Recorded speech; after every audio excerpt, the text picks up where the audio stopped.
I am so excited to announce that I have partnered with Magimix for season 9 of the Crazy Sexy Food podcast. Magimix is a family-owned business that has the amazing reputation as makers of quality kitchen appliances that are adored by chefs and home cooks alike. I remember growing up and always seeing my mum's beloved Magimix on her countertop and the utter ease of how she used it. With their 30-year motor guarantee, these machines have always been built to last. They continue to be relevant as ever in the busy kitchen and make fantastic food processors that make your food go further and reduce food wastage. They are a godsend when it comes to batch cooking and using up leftovers. I use my Magimix every day. If you're ready to step into the world of Magimix with a new food processor, blender, ice cream maker, or any other bit of kit, then simply pop over to their website and use my exclusive code at checkout for a 15% discount. The code is MMCSF9. Don't forget to download the Magimix app, which is full of recipes, tips, and tricks. Make it with Magimix. Hi, and welcome to the Crazy Sexy Food podcast. I'm Hannah Harley-Young. This show is all about the love of food and how it plays a part in our lives. I sit down with well-known personalities, food experts, chefs, and people who, well, just love their food, to find out all about their life, career, and their favourite tastes along the way. My guest today is British hypnotist and author Paul McKenna. As the leading self-help guru, his best-selling books have sold over 10 million copies worldwide, been translated into 32 languages, and his book, I Can Make You Thin, is the best-selling self-help book in UK history. From his early days as a radio presenter, Paul has risen the ranks to help people overcome addictions, phobias, and anxieties the world over through his client-facing work, the aforementioned books, and his hugely successful TV shows. The link to food and eating and hypnotherapy is a strong one, and I cannot wait to get into this incredibly interesting conversation with him and try to unpick the science and theories behind why we make the choices that we do, as well as understanding how hypnosis actually works. Paul, what a pleasure. Welcome to Crazy Sexy Food. Thank you, Hannah. Lovely to see you. You too. So lovely to have you in my home. We've known each other for a few years now, but I feel like you're in my habitat. You know what I'm all about now, and thank you so much for coming on. I always start my conversations with asking, what did you have for breakfast this morning? This morning, well, I've become a bit of a juice bore now. Ooh. So we've got a really nice juicer. And mostly what I do is green vegetables. So things like spinach, cabbage, kale, some broccoli, and then I'll put in a little bit of papaya or apple to sweeten it. Oh, nice. And then actually I had some smoked salmon scrambled eggs as well. Oh, fabulous. So I'd rather a lot.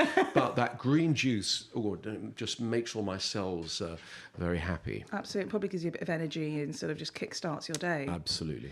So you are the first and will probably be the only hypnotist on this podcast, which is very exciting for me. But I also primarily hope it will be very educational for listeners because, you know, we have a wide range of people listening to this. And as I said, there is a very strong link between what you do and food and eating. But to kind of start from the very beginning, can you just simply explain what hypnosis is for anyone that may not really know? Well, it's a psychological technique, if you like. And what it allows people to do is to change unwanted behaviors, access resource states of mind and body. It helps you to do these very quickly. So, very often in order to change a habit, people have to really think about it and push themselves to do it. With hypnosis, you can do it really, really quickly because it allows you to communicate with the unconscious mind. The conscious mind is the mind we actively think with. The unconscious mind is the larger mind. It drives all of our habits. It's the source of our creativity and wisdom. And so the ability to communicate with the unconscious mind is a really powerful approach to life change. So hypnosis is used for helping people to quit smoking, lose weight, overcome phobias, those sorts of things. But it's also used in the area of, say, sports. Every major sports person in the world now has somebody like me helping them to access peak states of performance when they perform, or also in the arts, in business. So hypnosis is I would call it a psychological technology, even above a technique, because there are so many techniques that hypnotists use these days. And in the same way that say years ago, if you had a mobile phone, you remember back in the 1980s, it was like a brick, and you put it to your ear, and all you could do was make calls on it. And nowadays, a mobile phone is the size of a bar of chocolate, but it's actually a supercomputer, and you can run your whole life on that. In the same way, psychological technology in the last 20, 30 years has made this exponential jump, and we now have got techniques to cure all kinds of problems and help people with all sorts of different things. I assume this is something that you learn. It's not like, a lot of people who are psychics or mediums and say they've been born with this talent. This is something that you have to go and be taught. Sure, absolutely. You learn hypnosis, but some people are naturally very good with people, so they sort of learn early on because people they're around are good communicators or are charismatic. So they learn how to hold people's attention, guide their attention in different ways. And some people are not so good at that. So some people have a natural predisposition to it, just in the same way that some people are naturally predisposed to music or to technology or to, athletics or something like that. But yeah, absolutely, it's something that can be learned.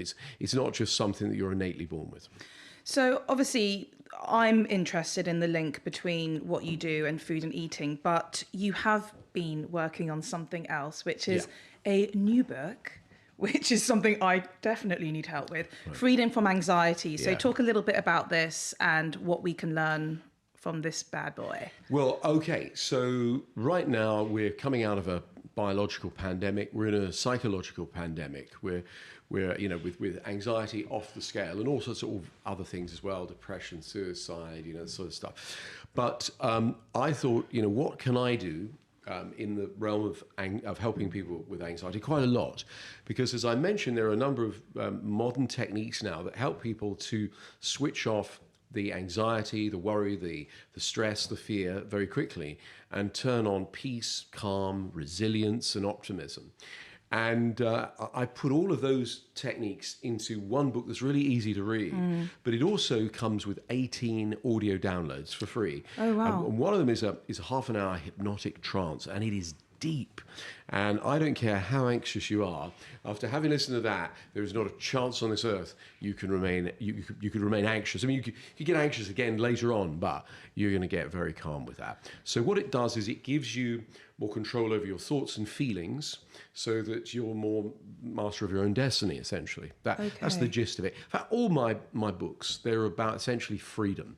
Because when you can't do something because you're terrified or you feel compelled to do something that's not in your best interest, you don't have freedom.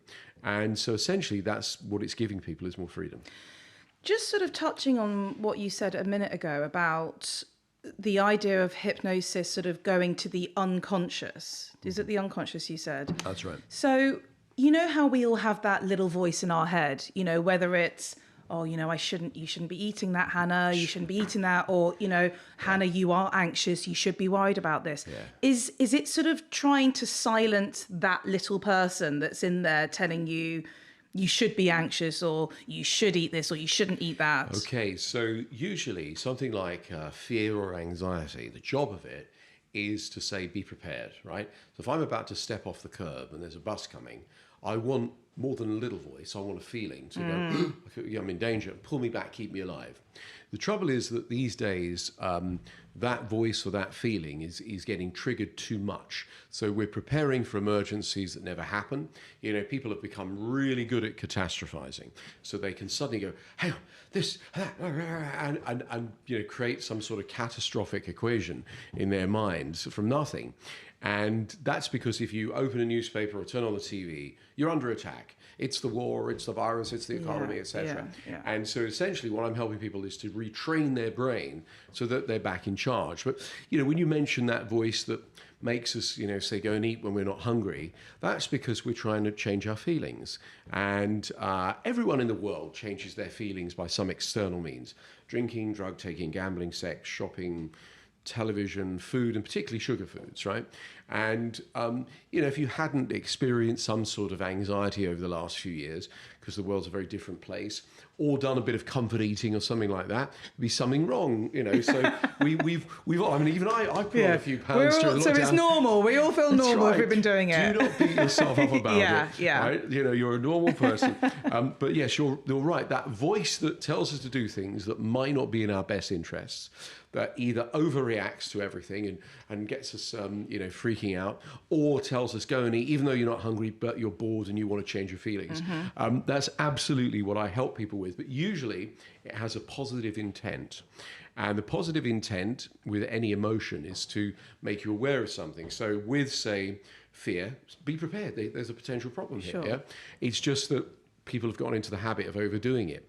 And when that voice says, oh, go to the fridge now. You're not hungry, but, we can make you feel less bored or less anxious. Yeah. The intent is to help you change your feeling. Right. Okay.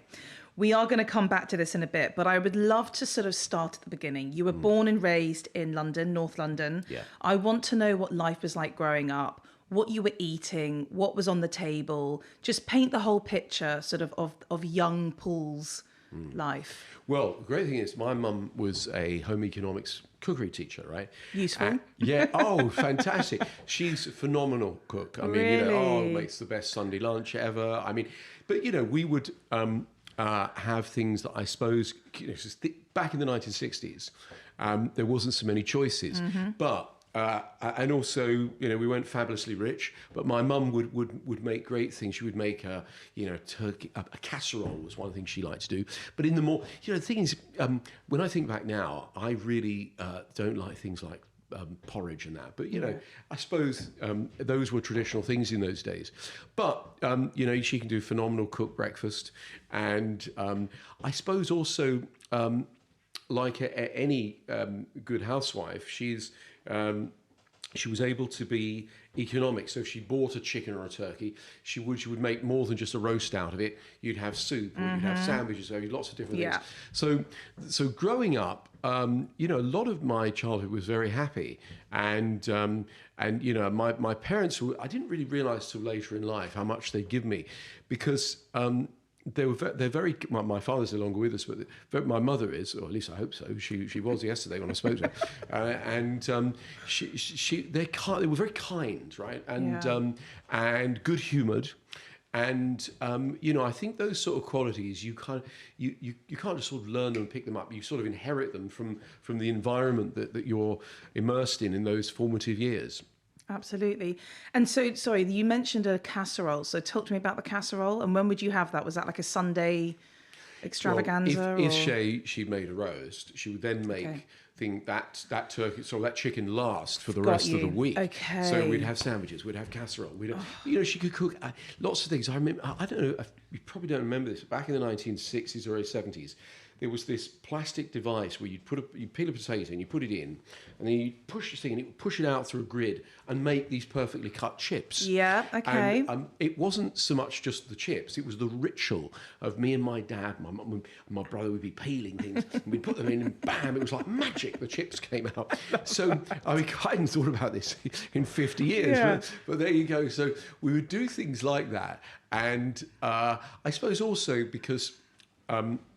I'm a sort of curious person. I would ask my mum, why are you doing it like this? Or why would you do it like that? But she can make lots of different things. And of course, she's a very organised person. So it's a military operation. I mean, it's not just I'll whip something up. It's like, do you do this, pass me that, right? Oh, no, to time that, that's got to be on the right temperature, etc. So cooking was taken seriously. Yeah, I love that. And have you brought that into your own life?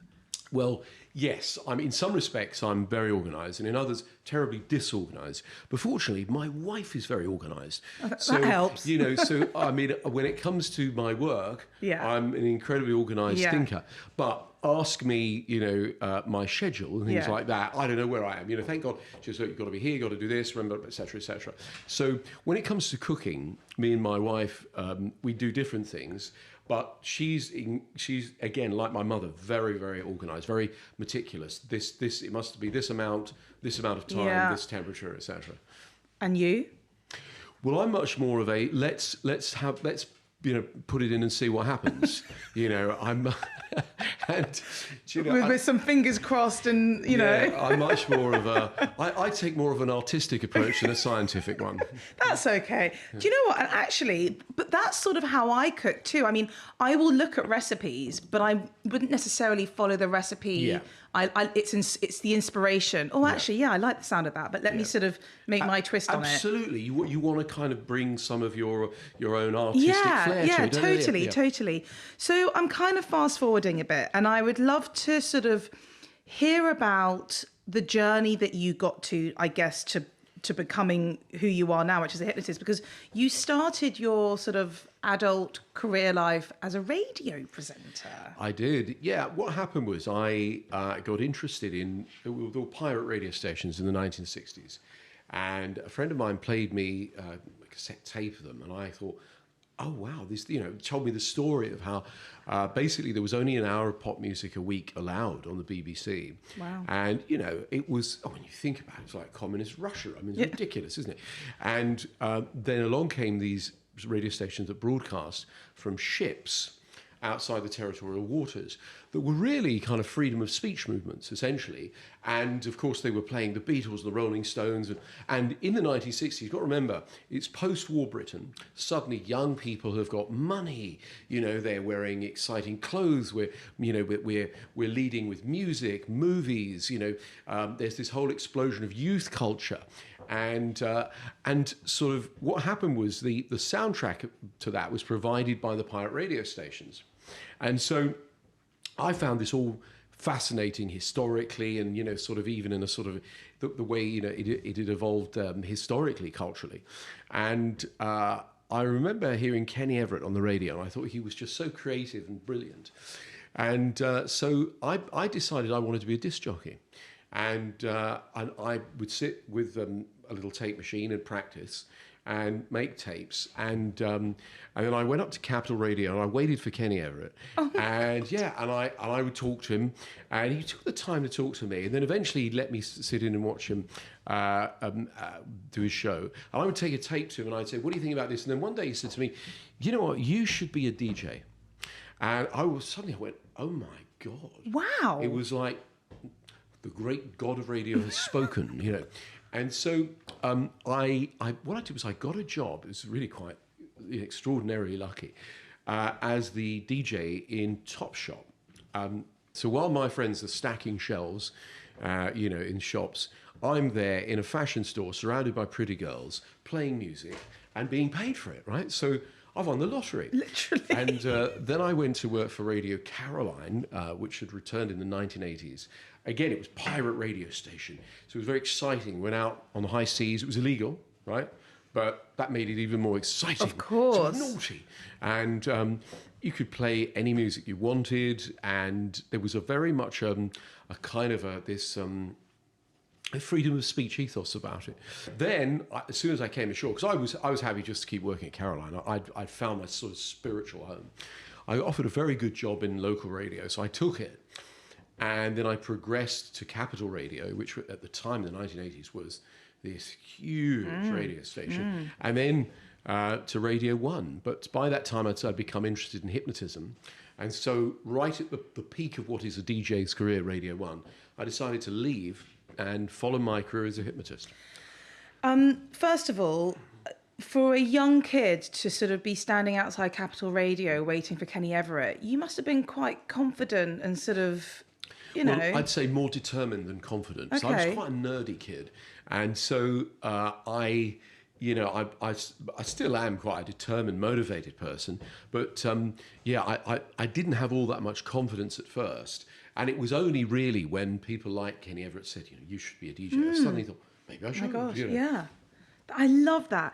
And is it true that you started, or you sort of discovered hypnotism through a guest that was on one of your shows? When I was working in local radio, I had a bad day. I'd broken up with my girlfriend, had a row with the boss. The people in the apartment where I was living were keeping me awake at night. And I remember going along to see this guy. And before really I could say a word, he went, you know what, rather than you interview me, let me do it to you. And I said, okay, go on, knock yourself out. I was benevolently skeptical. And I sat back, closed my eyes, and I suddenly felt so relaxed. All my burdens lifted. I could think clearly. I could see, a joyous, optimistic future. And I opened my eyes, and I felt fantastic. I said, oh my God. I thought it had been like 2 or 3 minutes. It had been half an hour. And I said, well, got any books on this? So he lent me a book, and I read it, and it was amazing. So it made sense to me straight away how it worked. And I would then be at a party, and I'd say, I'm learning hypnotism. And someone would say, oh, well, I don't think it would work on me. And I'd say, well, shall we find out? And I'd have them up, dancing like a ballerina or something, more times than not. Or I'd then help one of my friends quit smoking or lose weight or something like that. And I just, I was amazed that it worked. It worked most of the time for most things. And so I then became obsessed, because I'm that sort of person, with hypnotism. And even though I had a great job in radio, I continued with that, but I started doing little shows. I did a show in a pub, and first week about 20 people showed up. The next week, about 40 people. The next week, whole place was packed. There was a queue around the block. So Incredible. I then did the logical thing, went and hired a theatre. And, a few people came. The next week, more people came. And each time I was basically taking a bigger gamble, stepping outside my comfort zone.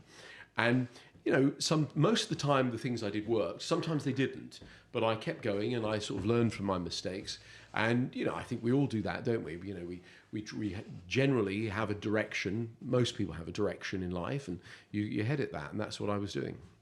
So can you just tell me sort of what time frame are we talking here? What year is this? Because right, so this would be in the mid-'80s. Okay, so what were people's thoughts of hypnotherapy at this time? Was it kind of like, oh, it's all that hippie, holistic stuff, because nowadays, people are trying everything and anything, right? So I'm just trying to understand people's reception to this. Well, you're absolutely right. It was hypnosis back in the 80s was considered voodoo. Yeah. And, and I told my parents I wanted to become I told anybody I wanted to become a hypnotist. They firstly said, it's dangerous, or it doesn't work. And I thought, well, it can't be both. And actually, it's not dangerous at all. And it does work. Yeah. But people thought it was scary, it was mind manipulation, these sorts of things. Or it was some occult practice. Yeah. Or that, as you say, I was some, hippie, trippy fairy, tofu sandals, and chanting and this kind of stuff. And so it had lots of baggage. Yeah. And as far as I could see, it was just this really brilliant psychological technology. And it was relaxing, like meditation for many people. But it also involved, using the power of your mind and your imagination to get people to either do things that were funny and amusing for a show, or that were extraordinarily healing in terms of their lives. So for a long time, took years really for the perception of hypnosis to change. And, I think now when you compare the 1980s to where we are now, where everybody is wise to the idea of good mental health, being a smart thing, it's fashionable, mindfulness and these sorts of things are now considered mainstream practices. Back in those days, not at all. And in fact, if you look back historically, all pioneers in the field of hypnosis had come across a lot of opposition, controversy, because people were frightened of it, because they didn't really understand it. And it was something new. It was, it wasn't Western science medicine, That's right.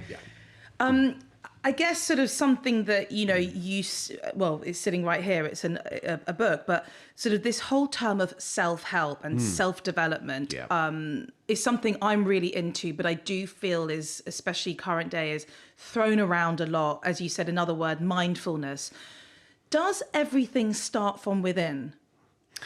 Yeah, I suppose, yes, I think so. Because if you look around us right now, everything you see once started as an idea in someone's head, including us, right? And so essentially you've got the world and then you've got the planet. So the planet existed before the world, the man-made world, if you like. The man-made world, though, is man-made, started from ideas within, and then people took action and created. So essentially any change that you're going to make in your sort of behavior or your approach to life has to come from within or can be assisted by a hypnotist or coach or somebody like that to help you achieve that. Tell me, how or why would you choose a hypnotist over a therapist? Well, they're not mutually exclusive. Hypnosis is the umbrella word because you have performance of stage hypnosis for entertainment, and then hypnotherapists are people that use hypnosis for therapy. Now, modern hypnotherapy is different to old-fashioned traditional sort of analytic therapy, right? So Freud, bless him, right? He probably well-intentioned with the start, but let's not forget the man was doing enough cocaine to kill a small horse. He was faking his experiments, and now a lot of his theories are widely discredited because they were nonsense. So I'm not a fan of traditional analysis and Freudian, analysis in particular, because I think that just getting somebody to remember all the worst things that's ever happened to them and trying to post-rationalize them may work for some people, but very often what happens is you leave people either feeling worse off, right? Because it's like taking someone with a broken leg and throwing them down the stairs so they feel better. Or what happens is you end up with people who can talk to you like a shrink about their problems. They can go, I've got all this unexpressed rage towards my father and I'm dealing with it, in this kind of psychobabble way, right? But it hasn't made a damn bit of difference to their behavior. So, old-fashioned psychology is about analysing and sort of rationalising everything. And good luck with that. Yeah. Now, I'm not saying it doesn't help to get things off your chest, but good luck with that. Yeah. Whereas modern hypnotherapy is more like psychological design, right? It's like being a psychological programmer, in a sense, like a computer programmer. So what we do is we take someone with, say, a phobia, and we find out how they upset themselves, right? And we create ways inside their mind for them to feel calm or more in control around that thing, that stimuli that used to upset them. But with something like a phobia, let's use that as an example, there's still an element, I guess, of taking it back to where the phobia started. Yes, you can do. But again, what you're not doing is analysing it. What you're doing is recoding it. So I'll give you an example, simple example. So when you think of, say, something scary, right? Yeah, if you think of something scary, if you're making a bright big picture of it in your mind, it's going to be scary. But if you step out of the picture and make it dull and dim and black and white and send it away. So with phobias, one of the things we do is ask people to imagine they're sitting in a cinema, but they're sitting in the screening room, looking at the back of their head, looking at the screen. So they're looking at like it's happening to someone else. And then you take the memory of the phobia, you drain all the color out of the memory, and you run it backwards really, really fast. And what that does is that recodes it, repatterns it in the mind, so that when they go, yeah, I got bitten by the dog and it was really bad, it's almost like it happened to someone else. You've still got the memory of what happened, but it doesn't bother you. And so when you then see a dog, you go, well, if the dog is snarling at you, growling, you wouldn't go near it. But if it's a friendly dog, then you don't feel unnecessarily frightened. So you're absolutely right. You would go back, but you'd only go back to recode. The idea with old-fashioned analysis is you go back to understand, right? And, it's a bit like taking your car to the garage and you say, there we go, can you fix it? They go, well, I can't actually fix it, but I can help you understand why it's broken. What use is that? That's so interesting, actually. So it is all about just, again, like all of these things we're talking about, the recoding and just sort of changing the perception of something, I guess, in a way. That's right. So in terms of habits or addictions that have gone on a lifetime. Obviously a perfect example is something like smoking, which I can imagine a lot of people come to you for.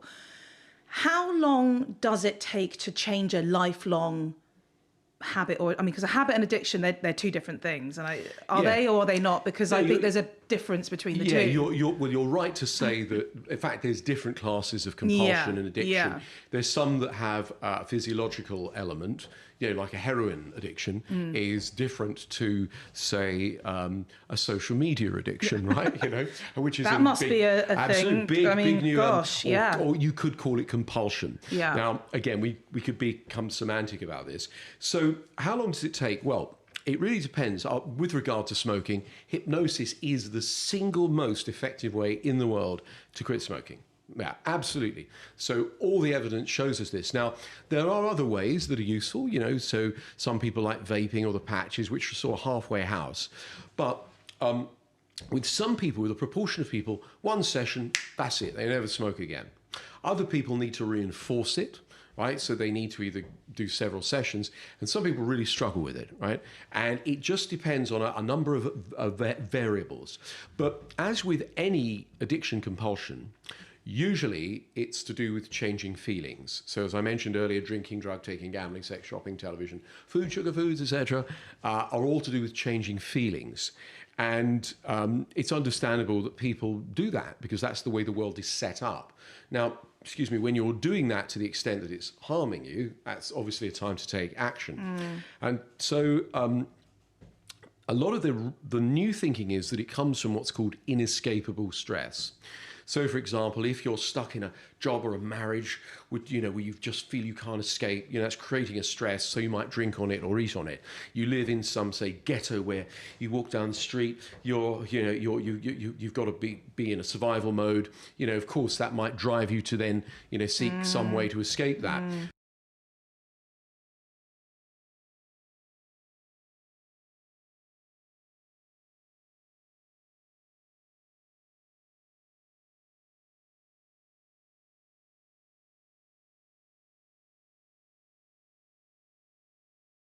So that's a very reductionist summary of the new thinking, which is addiction and compulsion. One of the primary reasons is inescapable stress. Linking this to food, because obviously this is what I'm kind of here to talk about. How there are a lot of unhealthy relationships with food out there on both sides of the spectrum. Obviously, we know about restricting oneself to the point of people becoming anorexic and bulimic. We have people who overeat due to, as you say, moods, whatever it is. Why do you think a lot of these unhealthy relationships to food happen in the first place? I guess I'm more interested in the overeating side of things. Okay. Is it just simply, I'm having a really bad day, I'm going to make myself feel better by eating that packet of biscuits? Yeah. Yes, absolutely. So that's a very good example of comfort eating, emotional eating. Not eating because you're hungry, but because you want to change your feelings. And, it's understandable. Food is everywhere, and it's always going to be. But somehow that becomes a drug of choice. Now, the other contributor to people becoming overweight is the diet industry, right? Or the hate your body industry, if you like. And there are these weight loss clubs that are like, where you go and there's a sort of cult-like atmosphere, and you're told to use your willpower, right? And if you can't stick to it, it's your fault, and then you're sold this low-fat chemical rubbish, right? And so what happens is people they try this out, and for the first few months, many people can do it, but they can't do it over time. So what happens is they fall off the diet because they've starved themselves, they've slowed their metabolism, so they put on more weight than when they were before they went on the diet, and so the next year they do it all over again. So I've never met anyone who put on 5 stone overnight. So I've bulked up overnight. No, what's happened is they tried one diet, it worked for a little bit, and of course it doesn't work because none of them work, or rather, let's say let's use the actual statistics. They work for less than 10% of people. A diet. So then they have a greater than 90% failure rate. And also, the majority of people, when they fall off the diet, put on more weight than before they came off the diet. So diets are a great training course in how to get overweight and feel like a failure. And so I'm anti-diet. Yeah, me too. But I'm not saying you shouldn't make nutritious choices for health. Now, that's an entirely different matter, right? And for example, clearly eating organic food is better than eating something that's heavily processed, right? But at the same time, so I don't really talk about the food. I'm more about your relationship with it. But the exception I would make is sugar, because sugar is more like a drug than a nutrient.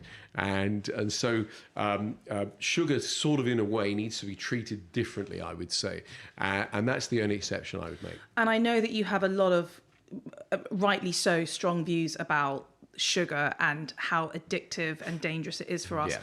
Where has this kind of opinion come from? Why do you feel so strongly about this? Is it because statistically you know just how bad it is for us? So my mother knew John Yudkin, who was the author of Pure, White and Deadly. And he kind of got crushed really by the sugar industry for alerting everyone to the dangers of excessive sugar. So look, the idea is I'm not like some food fundamentalist, you should never have sugar. No, sugar tastes nice, it's great. It's just that we're all consuming too much of it. And of the 5 things that are most likely to kill you, according to the NHS, sugar is directly behind 3 of them and indirectly behind the 4th.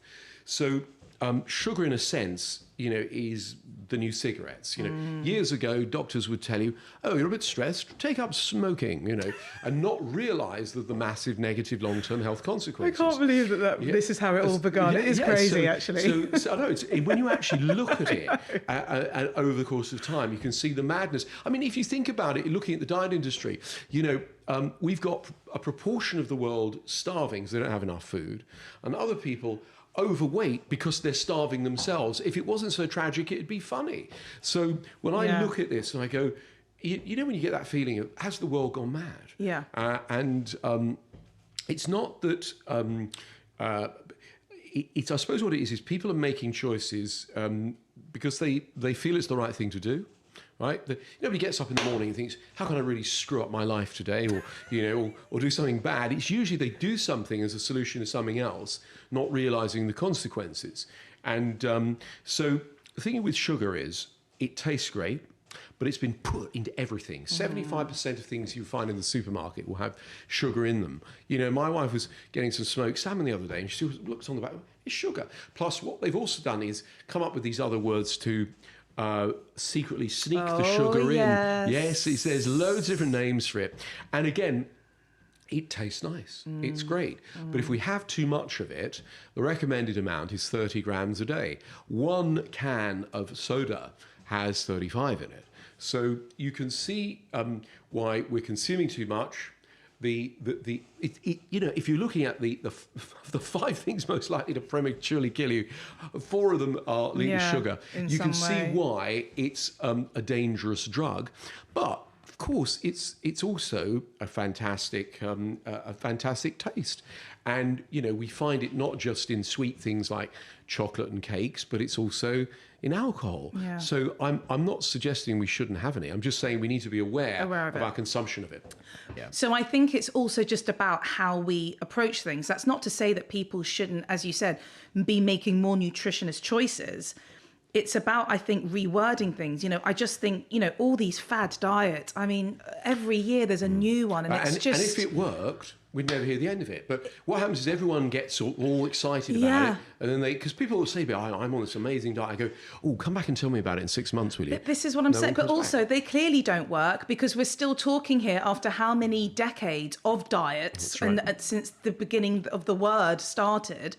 And also, what is diet?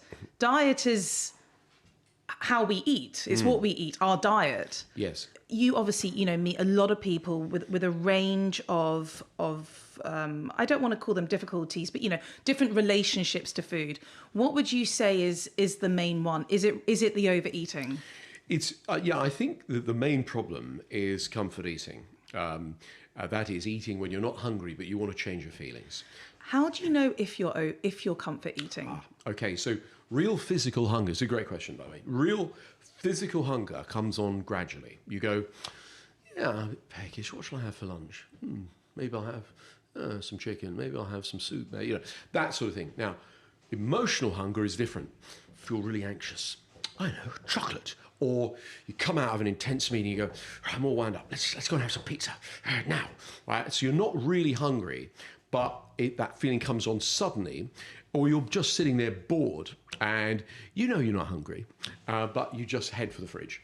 And so that's me. Yeah. Well, I think it's all of us during lockdown. Yeah. I mean, What else are you going to do? We all put on a few pounds yeah. because the world was in a very anxious place. I mean, and again, my thing is don't beat yourself up about this. There isn't anyone in the world who is perfect, who's got it all figured out, who hasn't at some point in their life, had to change their feelings by some external means.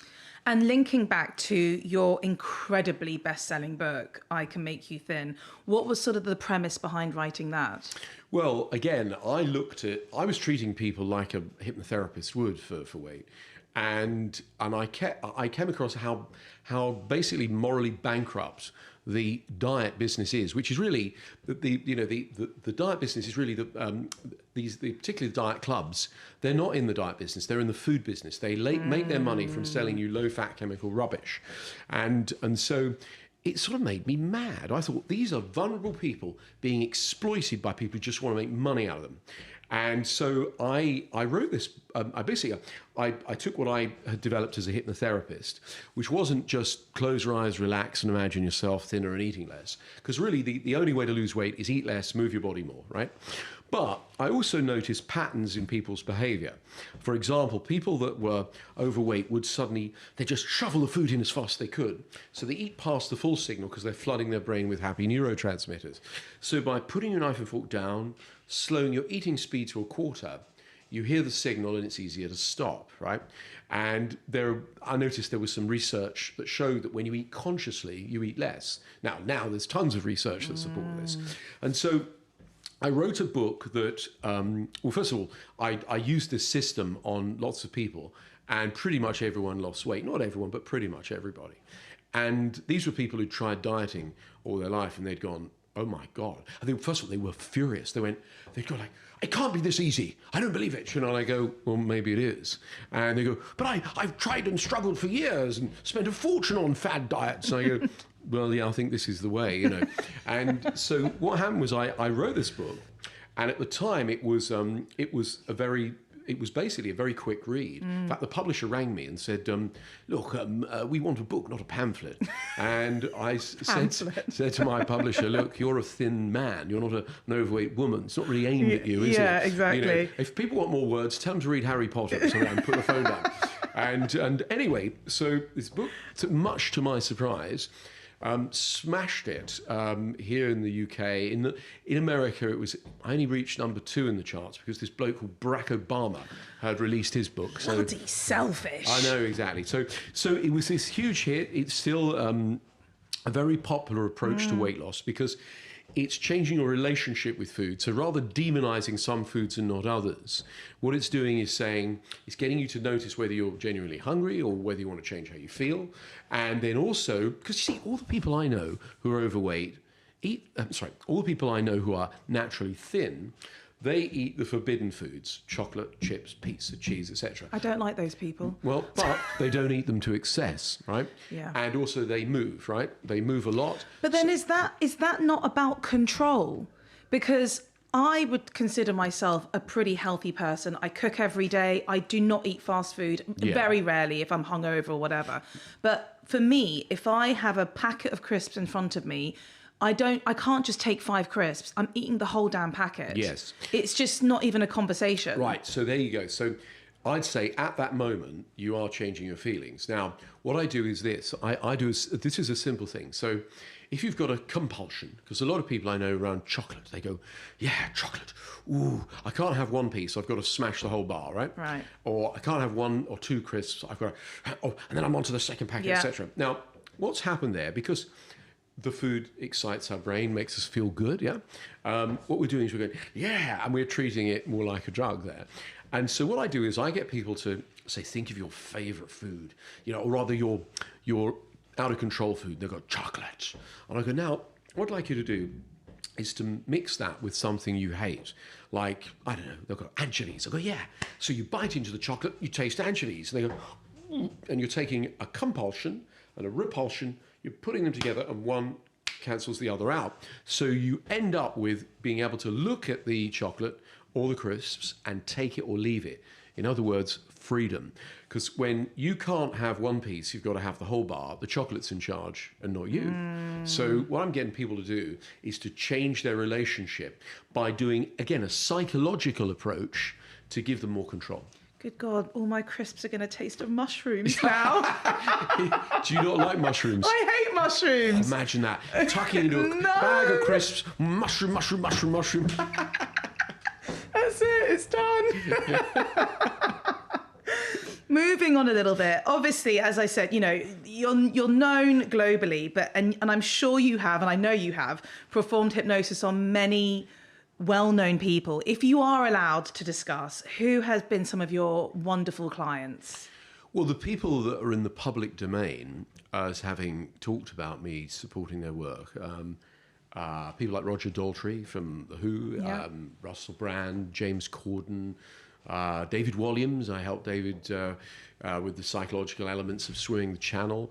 Oh, wow. Yeah, Rob Brydon. I'm trying to think of, there's quite a few famous people. Oh, I helped Ellen DeGeneres quit smoking on her TV show in America. I'm trying to think, so I can, if someone else has endorsed me publicly, I can then say what they've said. But yeah, those are people who've publicly said something nice about me. Fantastic. And what has been the most bizarre reason someone has come to you for? Do you know, there are many. The thing is that when it comes to phobias, people can get frightened by just about anything, right? So because they have a bad experience as a kid with a dog or a dentist, but then also it can be balloons at a party. One bursts and they're terrified of balloons, or clowns or something like that.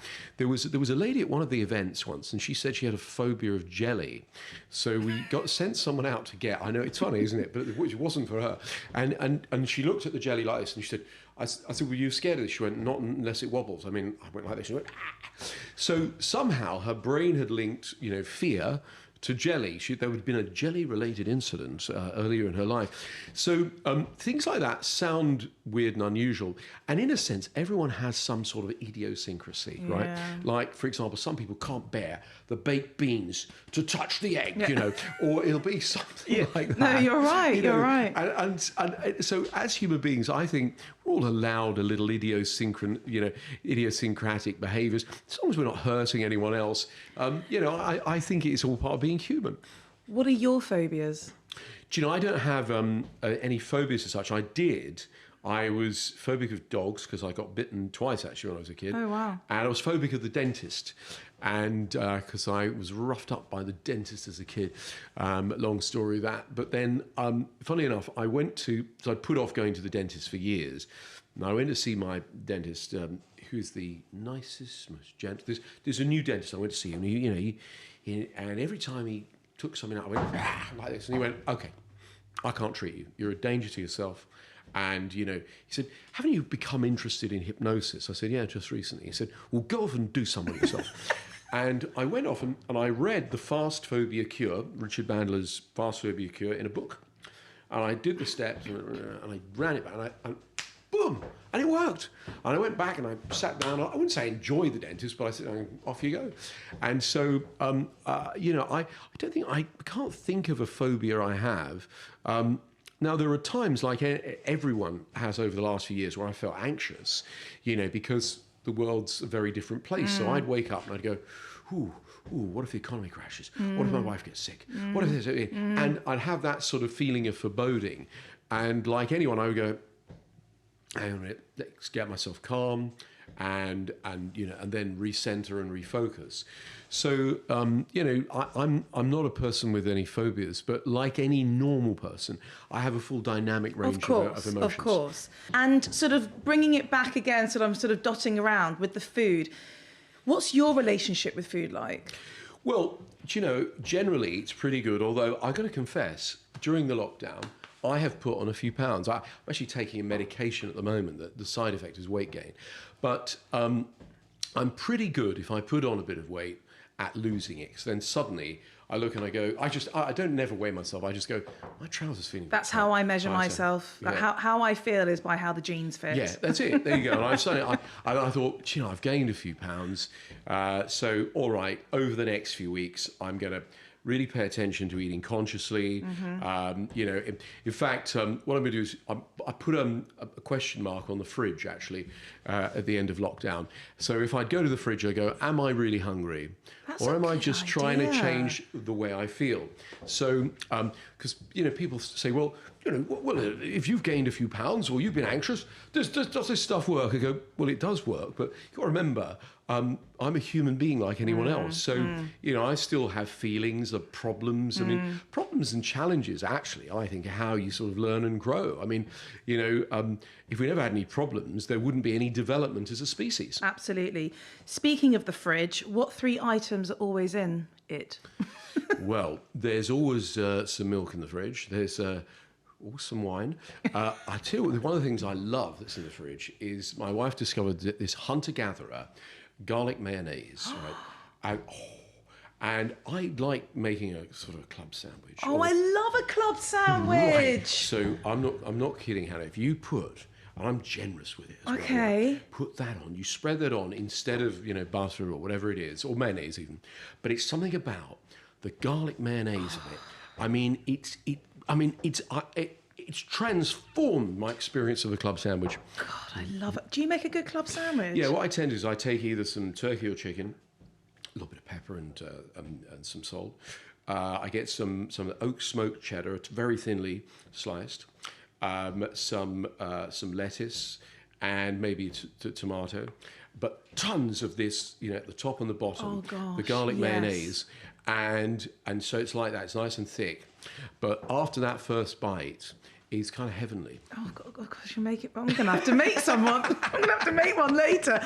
Do you know what? I have to say, a club sandwich really is just heaven on a plate. Yeah. I'm so glad you've brought that up. No one's ever spoken about a club sandwich. Oh, yeah. And when you are out and about, where are some of your favourite restaurants to go to? I like a whole selection of different foods. I mean, obviously, I love curry. I love, there's a great curry shakra at the end of my street. There's also the Bombay Brasserie, which is terrific. Beautiful place. So curry, if it's Chinese, the Good Earth in the Fulham Road. Yes. But then, when it's like sushi, so there's Zuma and Nobu, amazing. But, I also love fish, so it would be Jaishiki or Scott's, and then Wilton's, which is very old school, traditional restaurant.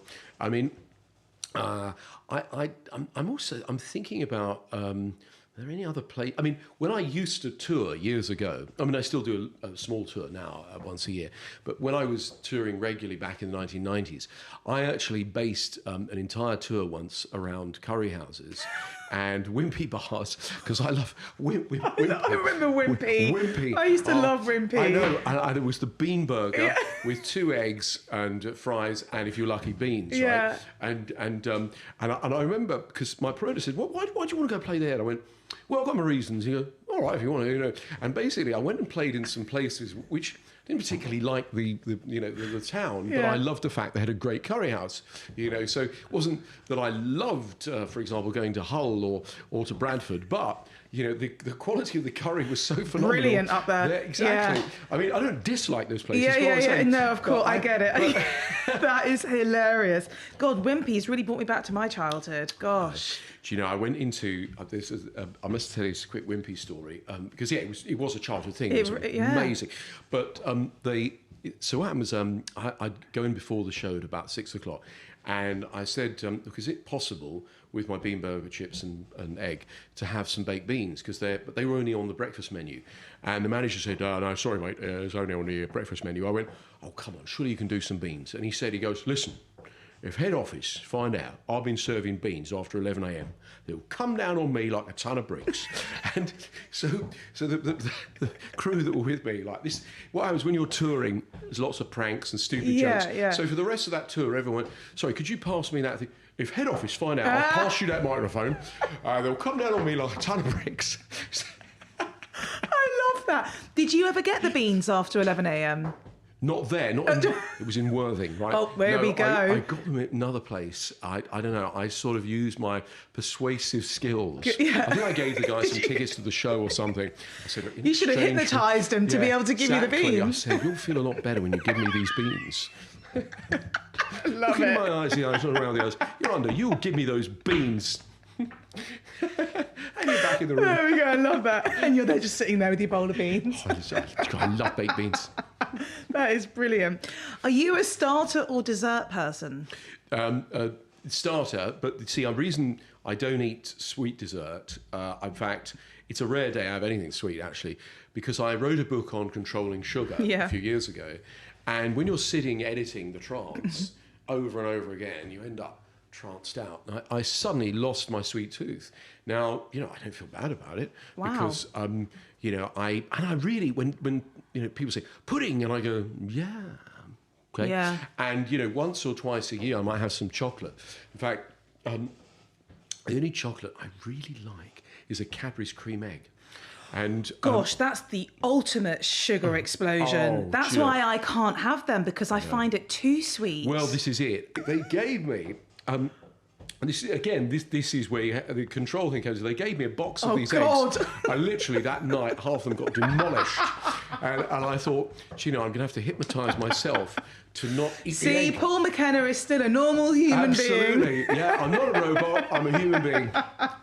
That is brilliant. Can you hypnotise yourself? Oh, yes. Really? Absolutely. That's interesting. I do regularly. I mean, in a sense, we all do with what we tell ourselves all day long and what we picture in our minds. But, if I wake in the middle of the night and I'm stressed about something, I'll get myself relaxed and into a dreamy state to go back to sleep.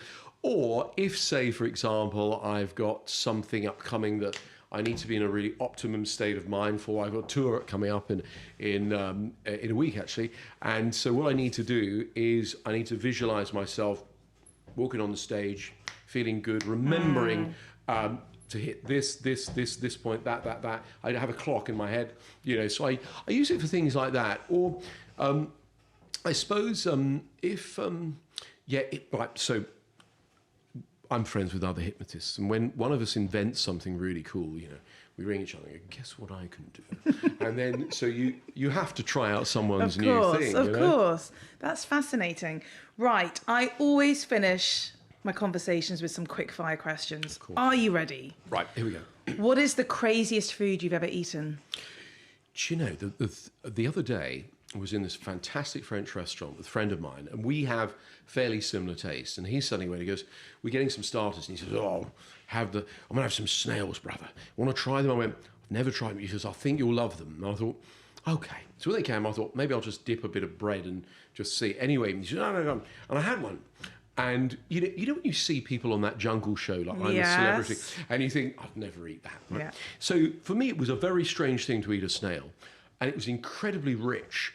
And I actually loved it. I think I had about 4 or 5 of them in the end. I actually haven't said this, I can't believe, but you know that you're talking about my phobia. Which is snails. I'm completely and utterly terrified of snails. Right. To the point where thinking about it is making my skin feel very, very uncomfortable. Well, tell you what, having eaten 1 or 2, it might. That's what. Maybe, no. No. You stepped too far, Paul. You see, I'm not saying you should get a pet snail. I think that's where it comes from, because my brother Sam, I'm going to expose him now, used to keep snails in like a Tupperware box when we were younger, and I'd be terrified to go into his room because apparently, I don't know if this is just me making this up, he said that one of them escaped. And I still to this day don't know where that snail went. It could be lurking. Well, I know. What has been your most memorable meal? God, there's so many. Because it's not just the food, it's it's actually the environment, the people, really, Absolutely. and the environment. Absolutely. Do you know, I remember years ago, I was lucky enough to become friends with wonderful Roger Moore, because I'm friends with his kids. Yeah. And we all went for, it was a little break in the south of France, and we're going back more than 20 years now. And he had this fantastic Sunseeker boat. Oh. And, you know, I'm trying not to drive Roger mad with questions about the James Bond and the Persuaders. But he was very funny, very witty, you know, and very kind, wonderful man, great sense of humour. And anyway, so we actually pulled into Villefranche, into that Beautiful, wonderful... yes. Yeah, and we went to the Le Mer Germain, I think it was, restaurant, right? A wonderful seafood restaurant. And we sat down and, you know, he was being fantastic. I didn't really know him that well at the time. And I was asking him, like, you know, about James Bond. You know, I said, did you get to do any of your own stunts? You know, he went, no. He said, but I did all my own love scenes. You know, things like that, right? He had all these great... love Roger. Oh, it was brilliant. Oh, my God. But there was a moment, actually, where he was drinks, he goes, panache. And I didn't know it was a French word for shandy, isn't it? Right? Yes. And I said, what's a panache and shandy?